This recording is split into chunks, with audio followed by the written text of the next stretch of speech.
Vande Mataram students, आज हम देखने वाले हैं चैप्टर 1 का अभ्यास। अभ्यास के अंदर सबसे पहले देखेंगे शब्द ज्ञान और शब्द ज्ञान के अंदर देखेंगे शब्दार्थ। शब्दार्थ यानी वर्ड मीनिंग।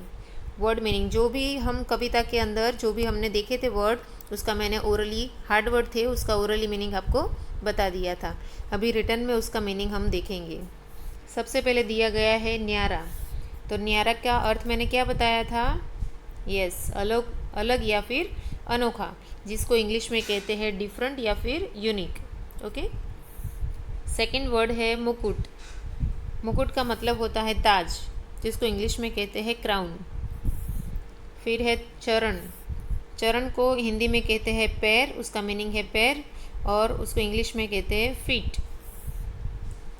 पखारे, जिसका मीनिंग है धोए और इंग्लिश में जिसको कहते हैं वॉश। पावन, पावन का अर्थ होता है पवित्र और जिसका इंग्लिश मीनिंग है होली। जल के धारे यानी पानी की लहरें, वाटर वेव्स। अन्न, जिसे दूसरा वर्ड है अनाज और जिसको इंग्लिश में कहते हैं ग्रेन। औषधियाँ, जिसका मीनिंग होता है जड़ी बूटियाँ और जिसको इंग्लिश में कहते हैं हर्ब्स। फिर है रत्न जवाहर यानी मणियाँ या फिर कीमती पत्थर, जिसको इंग्लिश में कहते हैं जेम्स या फिर प्रीसियस स्टोन। ओके।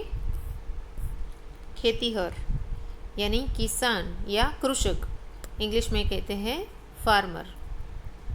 हर्षित यानी खुश, प्रसन्न, हैप्पी। सूत यानी बेटे, संतान, सन, चिल्ड्रन। गुणगान, उसका अर्थ होता है बढ़ाई या फिर प्रशंसा और इंग्लिश में उसको कहते हैं प्राइज। मान यानी इज्जत या फिर आदर, जिसको इंग्लिश में कहते हैं रिस्पेक्ट। ओके। ये हुआ उसका शब्दार्थ। अभी देखेंगे हम उसका समानार्थी शब्द यानी सिम्पोनिक वर्ड। ओके। पहला है सागर। सागर का दूसरा नाम है समुद्र या फिर जलधि, यानी सागर को समुद्र भी कह सकते हैं और जलधि भी कह सकते हैं। दूसरा है फूल, जिसका समानार्थी वर्ड है सुमन और कुसुम। फिर है चरण, जिसको पाँव या फिर पग भी कह सकते हैं। फिर है सूत, जिसका समानार्थी वर्ड है पुत्र या फिर बेटा। गंगा, जिसको देव नदी या सूरसरी भी कह सकते हैं।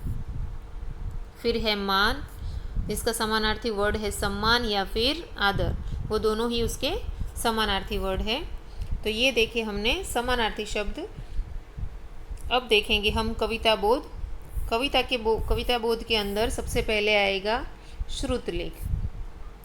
ओके। श्रुतलेख यानी डिक्टेशन वर्ड, यानी जो नीचे वर्ड दिए गए हैं वो वर्ड को आपको सिर्फ अच्छे राइटिंग में नोटबुक के अंदर लिखना है। पहला है मुकुट, फिर है चरण, भांति भांति, औषधियाँ, रत्न, खेतीहर, श्रम और हर्षित। तो ये सारे वर्ड है वो उसको आपको श्रुतलेख के अंदर नोटबुक के अंदर सिर्फ अच्छे राइटिंग के अंदर लिखना है। ओके। चलो अब देखेंगे हम आगे का मौखिक प्रश्न। ओके, यानी ओरल क्वेश्चन। ये क्वेश्चन सिर्फ ओरली हमको आंसर देने होते हैं, पर अभी मैं आपको ये वाले क्वेश्चन के आंसर सारे नोटबुक के अंदर लिख के आपको समझाऊंगी। ओके। तो अब देखेंगे मौखिक प्रश्न।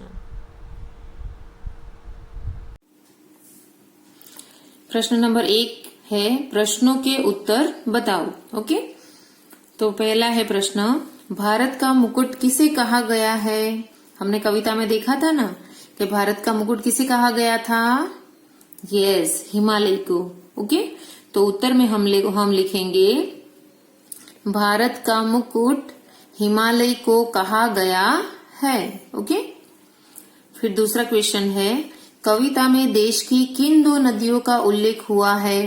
ये कविता के अंदर 2 नदियों के बारे में बताया गया था ना। हाँ, तो वो 2 नदियां कौन सी थी? यस, गंगा और यमुना। तो उत्तर में हम लोग लिखेंगे कविता में देश की गंगा और यमुना नदियों का उल्लेख हुआ है। ओके, अभी हम आगे का प्रश्न देखेंगे। प्रश्न नंबर 3 ग, कविता में किसका गुणगान किया गया है? कविता के अंदर किसका गुणगान गाया गया था? यस, भारत माता का। ओके, तो उत्तर के अंदर हम लिखेंगे कविता में भारत माता का गुणगान किया गया है। ओके, अब हम देखेंगे लिखित प्रश्न। उसके अंदर प्रश्नों के उत्तर लिखो। तो प्रश्न नंबर 1 है, भारत को सब देशों से न्यारा क्यों कहा गया है? ओके, तो उत्तर आएगा भारत को सब देशों से न्यारा इसीलिए कहा गया है क्योंकि हिमालय इसका सुंदर मुकुट है तथा सागर चरण धोता है। ओके, गंगा यमुना पावन नदियां यहाँ पे बहती है तथा तरह तरह के अन्न फूल फल औषधियां तथा रत्न जवाहर पाए जाते हैं। भारत देश को सबसे न्यारा सबसे अलग क्यों कहा गया है? तो यहाँ इस देश की जो जो स्पेशलिस्ट बातें हैं वो यहाँ पे आंसर में लिखनी है। तो पहले आएगा कि हिमालय उसके मुकुट के समान है, सागर उसके चरण को धोता है, गंगा यमुना जैसी नदियां हैं तथा अलग अलग टाइप के यहाँ पे अन्न है, फूल फल है, औषधियां है और रत्न जवाहर है। ओके, तो ये आंसर आएगा इसके अंदर। अभी प्रश्न ख, भारत की धरती हमें क्या क्या देती है? भारत की धरती हमें क्या क्या देती है? जो हमने अगले वाले आंसर के अंदर लिखा था वही इसके अंदर आएगा कि भारत की धरती हमें अन्न, फल, फूल, औषधियां तथा रत्न जवाहर देती है। क्या आएगा? अन्न, फल फूल, औषधियां तथा रत्न जवाहर देती है। प्रश्न नंबर ग, खेतीहर क्या करके प्रसन्न होते हैं? खेतीहर का मतलब है किसान। किसान क्या करके प्रसन्न होते हैं, हैप्पी होते हैं? तो उत्तर आएगा खेतीहर श्रम करके धान उगाकर प्रसन्न होते हैं।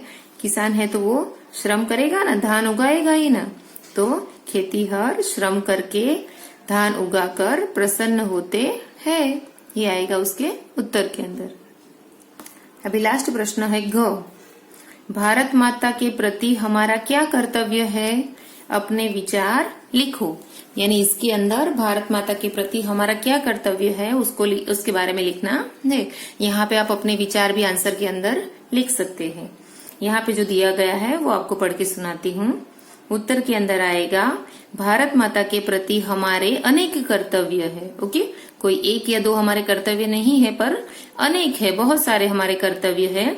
उसमें से हमें भारत माता का हमेशा सम्मान करना चाहिए। क्या करना चाहिए? भारत माता का हमेशा सम्मान करना चाहिए। सबसे पहला कर्तव्य हमारा ये है। फिर दूसरा है हमें भारत माता की पावन नदियों को सर्वदा स्वच्छ रखना चाहिए। जो हमारी पावन नदियां है, पवित्र नदियां है, उसको हमेशा स्वच्छ रखना चाहिए, उसको गंदा करना चाहिए नहीं। भारत माता पर संकट आने पर हमें उनकी रक्षा करनी चाहिए। और लास्ट में क्या दिया गया है? जब भारत माता के ऊपर कोई संकट आ जाए, कोई तकलीफ मुश्किल आ जाए तो हमें क्या करना चाहिए? भारत माता की रक्षा करनी चाहिए। ओके, तो यहाँ पे लिखित प्रश्न समाप्त होते हैं। अभ्यास के अंदर आज हम इतना ही देखेंगे। नेक्स्ट वीडियो में हम इससे आगे बढ़ेंगे। Bye students.